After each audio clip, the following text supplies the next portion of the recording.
battle lines for the metros have been drawn with one of the largest share of the South African population. Gauteng is, of course, widely expected to be won on razor-thin margins. Johannesburg, Ekurhuleni and Tshwane constitute about 85% of Gauteng's total population. Political scientist at UNISA, Dirk Kotze, believes that Gauteng's 3 metros will be important to watch during the election, as they are likely to speak to future political trends as well. He joins me now for more. Professor, thank you so much for joining us this evening, and we're basing this conversation on your opinion piece on the upcoming elections, and you make a few assumptions when you're looking as you look ahead. Let's focus on Gauteng for the present moment before we go to KwaZulu-Natal. You're saying one of the assumptions that you make is that this particular election will be influenced, or the results will be influenced by the results of the 2019 general and provincial elections. Why do you say so? Well, what I'm saying is if we look at previous elections, the local elections to a large extent followed on in terms of replicating the trends that we have seen in the previous national or provincial elections.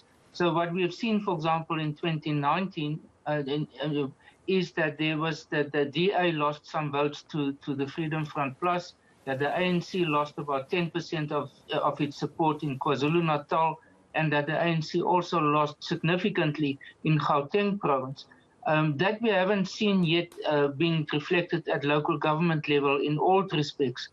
So one of the possibilities is that those trends might replicate themselves now in these local government elections.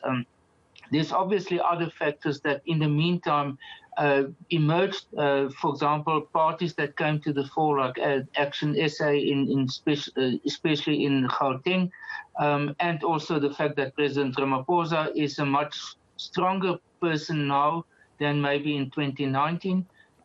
So these are intervening factors, but still, my assumption is that the 2019 election will still play, or the results will still have an impact on these elections.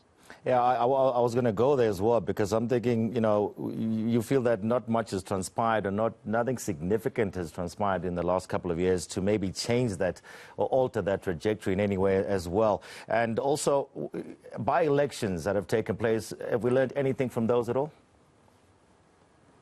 Well, what I've also mentioned in the piece that I've written is that there were significant numbers of by-elections since, let's say, November last year, about now a year ago, more than 200 of them. They were, that showed us is sort of a significant stability of the ANC, that they have, in total terms, they've actually gained some seats all over the country in total. The DA lost some seats, not very significant, but they did lose some seats. And smaller parties like the EFF didn't gain or lose anything, while the Freedom Front Plus gained here and there single seats. But the main problem about the by-elections are that the voter turnout of these elections were exceptionally low. In some cases, less than 10%. In other cases, an average of around about 35%. While the voter turnout of the last local government election in 2016 was 58%, which was significantly higher than previous national local government elections. So voter turnout is an important factor, and is going to be in this election a very important factor in terms of determining what will be the outcome of the Gauteng metros, but even other elections throughout the country. Another thing that you note in your opinion piece here is that the ANC, they literally gained nationally. We're talking about in 2016 here, but dipped quite a bit in Gauteng. And then on the other side, you've got the Democratic Alliance. They dipped nationally, but gained in Gauteng. What do you attribute this to? Well, I think it was the fact that they concentrated very much on the 3 metros.